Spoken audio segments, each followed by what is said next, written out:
అండి ఇప్పుడైతే నేను మీకు యూట్యూబ్లో తమ్మునే ఎలా చేయాలో చూపించబోతున్నా.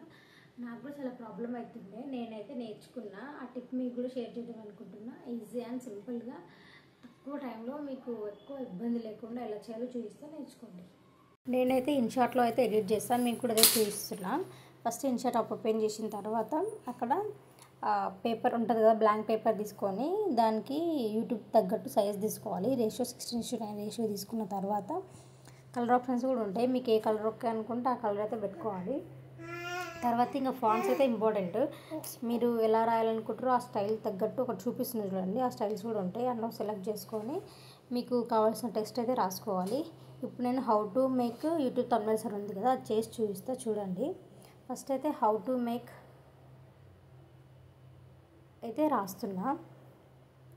ఆ తర్వాత దానికి కూడా మళ్ళీ కలర్ ఆప్షన్స్ ఉంటాయి ఆ టెక్స్ట్ కూడా. ఇప్పుడు నేను ఆ కలర్ కాకుండా వేరే కలర్ కూడా చేంజ్ చేసుకోవచ్చు కాబట్టి వేరే కలర్ అయితే చేంజ్ చేస్తున్నా. తర్వాత హౌ టు మేక్ తర్వాత యూట్యూబ్ అంటే రెడ్లో ఉంటుంది కాబట్టి నేను అంటే కొంచెం అట్రాక్టివ్ ఉండడానికి రెడ్లో అయితే పెట్టేస్తున్నా. హౌ టు మేక్ యూట్యూబ్లో దాన్ని రెడ్ కలర్కి అయితే చేంజ్ చేసి తర్వాత మళ్ళీ దాన్ని కొంచెం పైకి డ్రాగ్ చేసుకొని అక్కడ సెట్ చేసి తర్వాత how to make YouTube thumbnails కదా, థంబ్నెయిల్స్ దాన్ని కూడా రాసుకొని దాన్ని కూడా మళ్ళీ కొంచెం కలర్ఫుల్గా కలర్ చేంజ్ చేస్తున్నాం.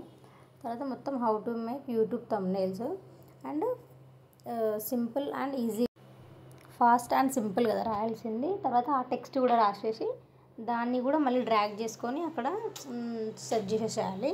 ఇంకా మొత్తం కంప్లీట్ అవుతుంది. ఏముంటుంది, how to make YouTube thumbnails fast and simple. అది మొత్తం ఇట్లా సెట్ చేసేసిన తర్వాత మనం మొత్తం చూసుకోవాలి ఎంత సరిపోయిందా లేదా, మొత్తం రైటింగ్ మొత్తం సీక్వెన్స్లో సెట్ చేసుకున్న తర్వాత మనకి దానికి యాడ్ చేయడానికి స్టిక్కర్స్ అవసరం ఉంటాయి. అంటే ఇట్లా స్టిక్కర్ చూస్తాం కదా ఫోజు, దానికోసం ఏం చేయాలంటే దాంట్లోనే అక్కడ ఫొటోస్కి వెళ్ళి మనకు కావాల్సిన ఫోటో దిగేసి ఆ ఫోటోని అయితే అక్కడ పెడితే ఏఐ కటింగ్ ఉంటుంది. ఏఐ కటింగ్ చేసుకొని ఆ ఫోజ్ ఉంటుంది కదా, ఆ ఫోటో అది తీసుకెళ్ళి దాని పక్కన పెట్టాలి.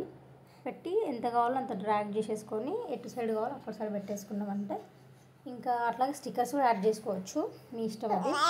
అంతే, ఇలా అయితే థంబ్నెయిల్ అయితే రెడీ చేసుకోవచ్చు. నచ్చితే like and comment and share చేయండి, సబ్స్క్రైబ్ చేసుకోండి. Thanks for watching.